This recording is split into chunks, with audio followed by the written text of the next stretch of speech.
மனைவி அமைவதெல்லாம் இறைவன் கொடுத்த வரம். ரொம்ப பழைய தத்துவம் அது. அது திருமணங்கள் சொர்க்கத்தில் நிச்சயிக்கப்படுகின்றன. ஏன்னா அது அவ்வளவு புனிதமானது. அங்கே தான் நிச்சயம் பண்ணணும். அதுக்கு ஒருத்தன் சொன்னான், அவ்வளோ உயரத்தில் நிச்சயம் பண்ணுச்சுன்னா நம்ம எப்படி அதை எதுவும் பண்ண முடியாதே, அதனால தான் பிரச்சனையாக இருக்குது அப்படின்னு இன்னொருத்தன் சொன்னான். இப்படியெல்லாம் இருக்குது. ரொம்ப புனிதமானது, உயர்வானது, கணவன் மனைவி உறவுங்கிறது அவ்வளவு அருமையானது அப்படிலாம் இருக்குது. புகழ் புரிந்த இலோர்க்கு இல்லை இகழ்வார் முன் ஏறு போல் பீடு நடைன்னு ஒரு அருமையான திருக்குறள். நல்ல மனைவி இருந்தால் தான் ரோட்டில் தோளில் துண்டை போட்டு நல்ல நெஞ்சை நிமித்தி நடந்து போகலாமா. இல்லைன்னா முடியாது. நல்ல மனைவி இருக்கணும். நல்ல மனைவி, நல்ல பிள்ளை, நல்ல குடும்பம், தெய்வீகம் அப்படின்னு ஒரு பாட்டு இருக்குது, சினிமா பாட்டு. அதனால் நல்ல மனைவி இருக்கணும், ரொம்ப முக்கியமானது. ஒரு கணவருக்கு திடீர்னு கை கால் முகம் எல்லாம் தலையிலேருந்து பாதை வரைக்கும் எல்லா பக்கமும் இடைவெளி இல்லாமல் வீங்கி போச்சு.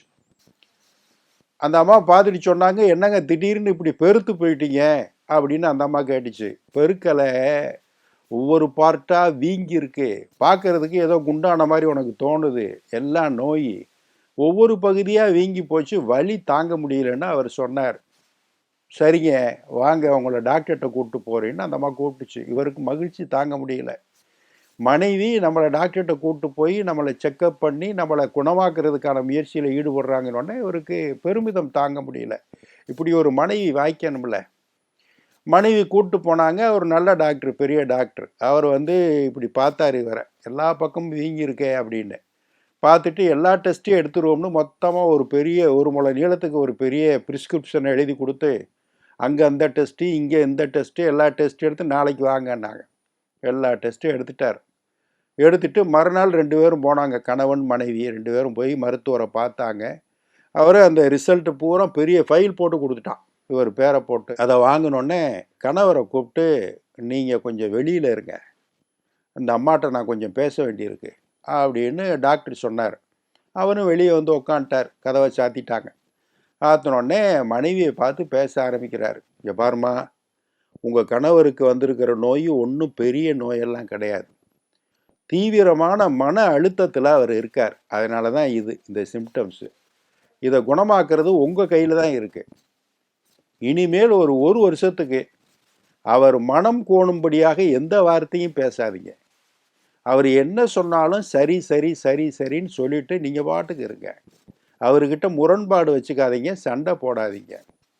அவர் காலையில் 8:30 மணிக்கு அவர் சாப்பிட்ணும்னு கேட்டாருன்னா அவருக்கு விருப்பமான உணவு, இடியாப்பம், பாயா, பால், என்ன கேட்குறாரோ எல்லாம் கொண்டு வந்து கொடுங்க. மத்தியானம் 12, 12:30க்கெல்லாம் சூடாக சாதம் கேட்டாருன்னா கொடுங்க, சாம்பார் வைங்க, எல்லாம் வச்சு நல்லபடியாக சாப்பாடு போடுங்க. இரவும் அதே மாதிரி கவனிச்சுங்க. சண்டை போடாதீங்க. அவர் மனம் கோணாதபடி நடந்துக்கிட்டீங்கன்னு வச்சுங்களேன், இன்னும் எண்ணி 1 வருஷத்துக்குள்ளே அவர் பழைய நிலைமைக்கு வந்துடுவார், நல்லா இருப்பார். இந்த தான் treatment. No medicine, no operation, no surgery எல்லாம் சொல்லி அந்த அம்மா வெளியே அனுப்பிச்சிட்டார். உடனே இவர் ரொம்ப ஆவலாக காத்துக்கிட்டு இருக்கார் கணவர். டாக்டர் என்னென்ன சொல்லியிருக்காரோ, என்னென்ன மருந்து மாத்திரை சாப்பிட சொல்கிறாங்களோ, எந்தெந்த சர்ஜரி பண்ண சொல்கிறாங்களோ, ரொம்ப வந்தோடனே என்ன சொன்னாருன்னு வேகமாக போய் மனைவிகிட்ட கேட்குறாரு கணவர். வாங்க காரில் ஏறுங்க, போகும்போது பேசிக்கிட்டே போவோம் அப்படின்னுச்சு அந்த அம்மா. ரொம்ப அமைதியாக இருக்குது, இறுக்கமாக இருக்குது.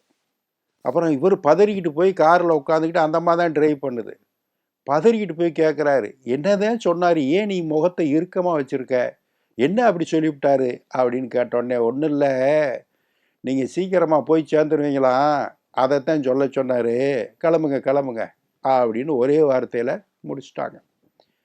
அடுத்த ஒரு நிகழ்வில் சந்திப்போம். இந்த நாள் இனிய நாளாக அமைய நல்வாழ்த்துக்கள். வணக்கம்.